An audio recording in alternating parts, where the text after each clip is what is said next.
Today's submitted text is a highly atmospheric script exploring the extreme hostile environments of the solar system, from the scorching surface of Mercury to the frozen, supersonic winds of Neptune. Right, and while the author's descriptive abilities are, undeniably strong, our goal today is to elevate this piece from just a scenic tour into a masterpiece of scientific storytelling by refining its tone, angle, and structure. Yeah, exactly. Let's look closely at the section discussing Mars and Venus, because this establishes the immediate, visceral experience of reading the text. And the vocabulary chosen to render these environments is, well, it's extremely heavy. Like, throughout the script, we encounter words like graveyard, hell, crushed, corpse, and violence. Yeah, the script paints a relentless, unbroken picture of cosmic horror from the very first paragraph. Right. Venus is described as a furnace where the pressure would crush a human body in moments, and Mars is framed as like the rotting corpse of a world. Well, the relentless use of fatalistic, horror-infused language throughout the entire script risks blunting the emotional impact for the audience over time. Wait, blunting it? Because a writer might look at their draft and think, wait, my intent was to write about a hostile, terrifying universe. Sure, yeah. If I dial back the horror language, don't I risk ruining the exact cosmic horror tone that makes the script unique? I mean, it is a valid concern, but it comes down to the mechanics of how the human brain processes sustained extreme stimuli. Oh, interesting. Yeah, when every single planet is described at maximum intensity, featuring incineration, crushing pressure, and planetary extinction, the reader quickly experiences emotional fatigue. Right, because there's no break. Exactly. The neurological response to constant high-stress stimuli is to downregulate. The weakness here is a lack of valleys in the pacing. Ah, valleys. Right. Because the prose never takes a breath, the peaks of terror lose their contrast and shock value after you get past the first few planets. So if Mercury is incineration, Venus is hell, and Mars is a corpse. By the time we reach Uranus and Neptune, the audience's capacity to feel that awe or fear has been completely exhausted. The baseline for normal becomes terror. Which means terror is no longer terrifying. Right. It's, think of a thriller or horror movie that relies entirely on jump scares without ever building the underlying tension first. Ooh, that's a great comparison. If the monster is always on screen at full volume, it stops being scary and just becomes loud. Yeah, absolutely. You need the quiet hallway, the flickering light, the creeping silence to make the sudden appearance of the monster actually trigger a response. And that dynamic is missing here. The suggestion is to deliberately introduce dynamic contrast into the prose. Okay, how so? The writer should intentionally use moments of serene, scientific awe, or even an eerie, quiet beauty to lull the reader. Oh, I like that. Yeah, you create a psychological breather, a moment of calm, before plunging them back into the terrifying reality of the environment. You want to seduce the reader with the mathematical majesty of space before you remind them of its extreme lethality. That's fascinating. Let's ground this in the mechanics of the solar system itself. Looking at the outer planets, how would you apply this dynamic contrast to a place like Saturn? Well, right now, the script describes Saturn's rings immediately as a storm of debris circling the planet like blade, functioning alongside lightning storms erupting with enormous energy. So it reads as entirely aggressive right away. Exactly. Instead of immediately revealing the rings as this violent, cutting storm, the writer could spend a sentence or two describing the mesmerizing, pale golden serenity of the ice from afar. Establish the beauty first. Right. Establish the quiet, mathematical perfection of the rings, the beautiful illusion of a solid disk of light to create against the endless darkness of space. Establish that visual piece first. Let the reader appreciate the sheer scale of the visual, and then subvert it by explaining the mechanism. The reality of trillions of water ice fragments. Yes, ranging from the size of dust grains to mountains, grinding against each other at thousands of miles per hour. You establish the calm hallway before you pull back the curtain. We can apply that same structural contrast to Jupiter, actually. Oh, for sure.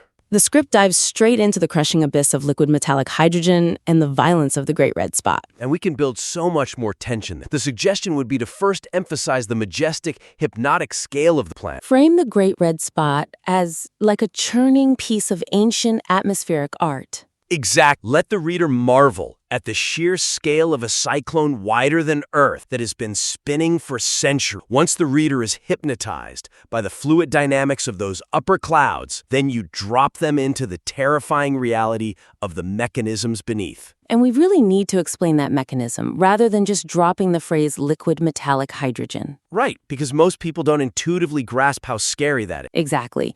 The writer should clarify how that happens, that beneath those beautiful swirling clouds, there is no solid surface to stand on. None at all. You just descend into a dark ocean where the atmospheric pressure becomes so unfathomably high that hydrogen gas is literally squeezed until its electrons detach and flow freely. It becomes a conducting liquid metal. Yeah. That contrast makes the deep, dark pressure of Jupiter feel so much heavier because the audience was just admiring the artwork of its upper atmosphere. The beauty creates the vulnerability, which makes the hostile physics land with so much more impact. But pacing the delivery of the terror is only half the battle. If we create these moments of quiet awe, we have to fundamentally rethink what the author considers awe-inspiring or terrifying in the first place. That's a crucial point. As I understand it from the notes, the argument here is that these worlds are being framed primarily as warnings or failed Earths. Yeah.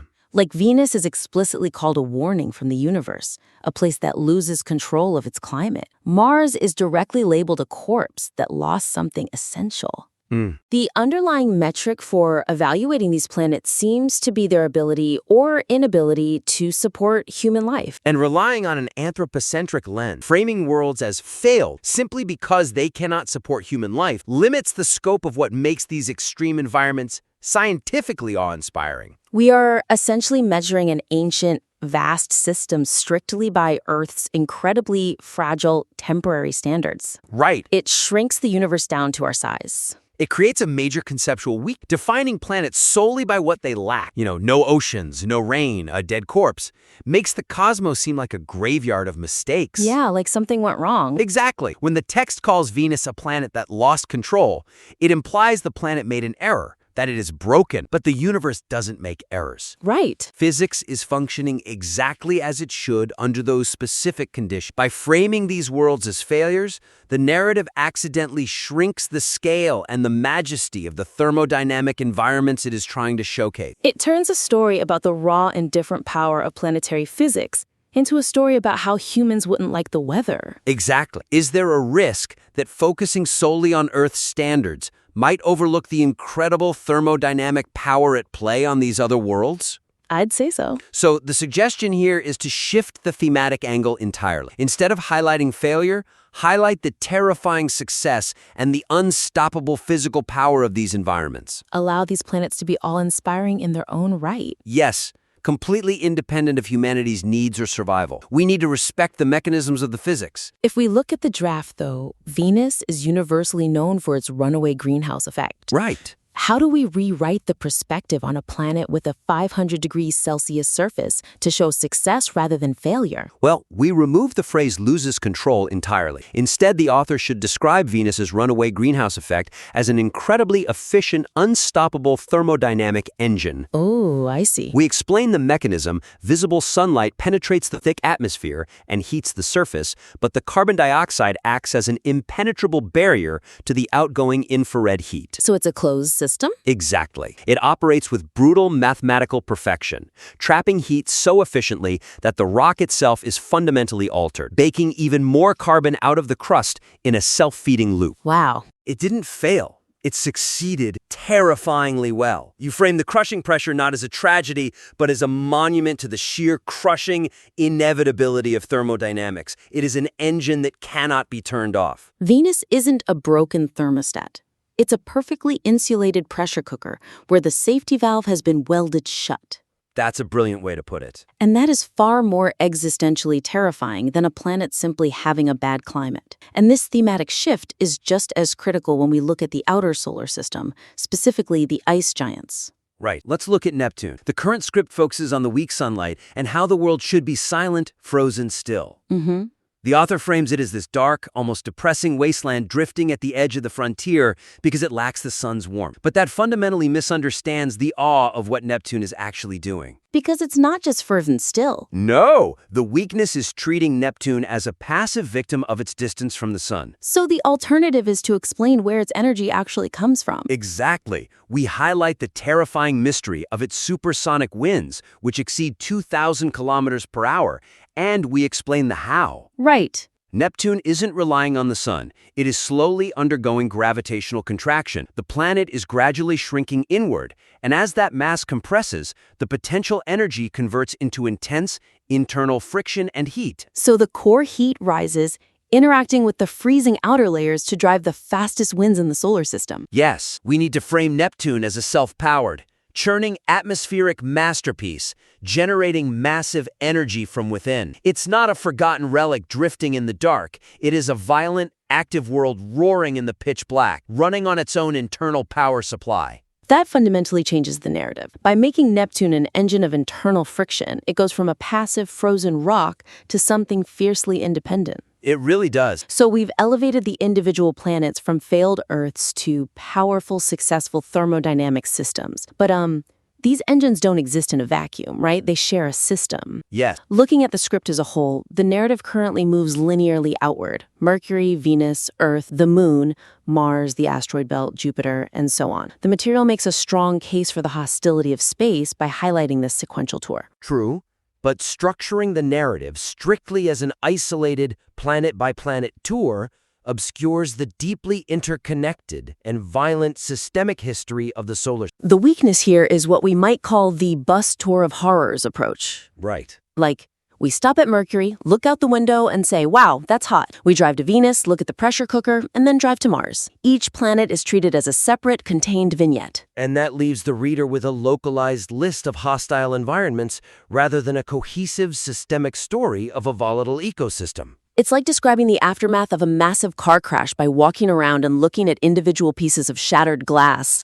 A dented bumper here, a deployed airbag there, without ever mentioning the collision itself. Yeah, the pieces are interesting, but without the collision, there's no narrative. Exactly. Building on that point, what if we looked at it from the perspective of systemic evolution? The suggestion is to weave the causal, systemic history of the solar system's formation through the transitions between planets. So connect them historically.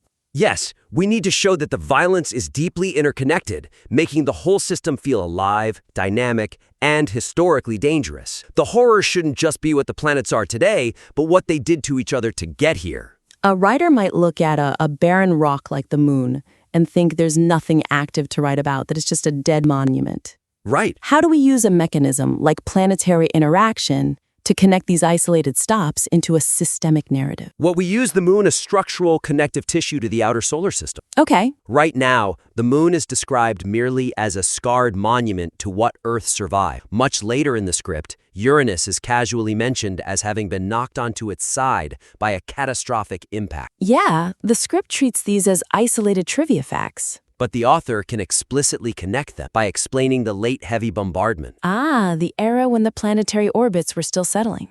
Exactly. When the giant planets, like Jupiter and Saturn, were migrating and shifting their orbits, their massive gravitational fields disrupted millions of leftover icy and rocky bodies, sending a tidal wave of impactors flooding through the entire solar system. Yes.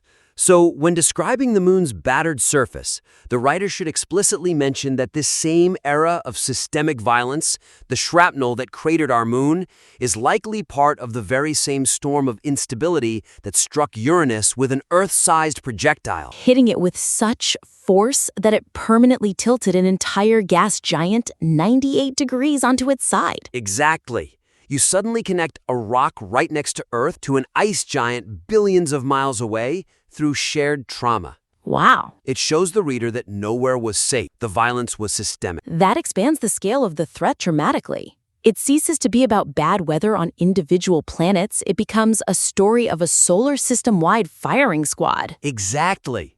And we can apply this exact same interconnected logic to the transition between the asteroid belt and Jupiter. Like, the script currently treats the asteroid belt as just fragments left behind, drifting in silence. Yeah. It reads as passive ancient ruins. But we can explicitly connect the creation of those ruins to the mechanics of Jupiter's colossal mass. It isn't just random debris drifting in the dark. Right. Jupiter's immense gravity is the active, disruptive force that terrorized that region. We need to explain the mechanism of orbital resonance. How does that work? Well, as those early rocks tried to gently clump together to form a planet, Jupiter's gravitational tides periodically pulled and stretched their orbits, accelerating them to such high velocities that when they collided, they shattered instead of fusing. So Jupiter's gravity essentially functioned as a cosmic whisk, constantly charting the region so nothing could ever settle. Yes. When transitioning from the asteroid belt to Jupiter, the script should frame Jupiter not just as a giant waiting in the dark, but as an active cosmic predator. I love that. Its gravity is the physical reason the asteroid belt is a graveyard of shattered potential. By making Jupiter the direct cause of the asteroid belt's current state, you reframe Jupiter as a force that shapes and destroys its neighbor. It transforms Jupiter into the gravitational bully of the system. Exactly. The structure suddenly has intense cause and effect. The solar system stops being a static museum of curiosity and starts being an active crime scene where the gravitational forces are still holding the smoking gun. It creates a narrative through line that rewards the reader for paying attention to the whole journey, rather than just reading each planet's entry in isolation. To pull all of this together for the listener, we have 3 distinct, actionable takeaways to elevate the script from a great atmospheric piece into a truly masterful scientific narrative. First, at the prose level, introduce dynamic contrast. Use moments of serene, scientific beauty to create emotional valleys so that the peaks of horror don't cause emotional fatigue. Like explaining the mathematical perfection of Saturn's rings before unleashing their violence. Exactly. Second, at the thematic level, shift the angle away from an Earth-centric lens that labels planets as failures. Right. Instead, highlight their terrifying success and explain the underlying thermodynamic mechanisms. Like the runaway greenhouse pressure cooker of Venus, or the gravitational contraction driving Neptune's winds. Yeah. And third, at the structural level, abandon the isolated bus tour approach. Weave the interconnected, violent history of the solar system's formation into the transitions, showing the physical cause and effect between the worlds. Like Jupiter's gravity, actively destroying the potential of the asteroid belt. Exactly. By applying these high-level editorial lenses, the script will possess a narrative momentum that perfectly matches its striking, foundational visual, because the core material here is already incredibly strong. It really is. We invite the listener to apply these structural and thematic adjustments to the draft and submit the revised work back to the critique for a follow-up analysis. Yeah, we really want to see how these scientific mechanisms enhance the storytelling. And as you go back to the drafting table, remember our horror movie analogy from earlier? The true terror of the solar system isn't just a monster screaming constantly in your face. No. The true terror is realizing you are locked inside the haunted house with it, and the house itself is a perfectly designed, deeply interconnected machine.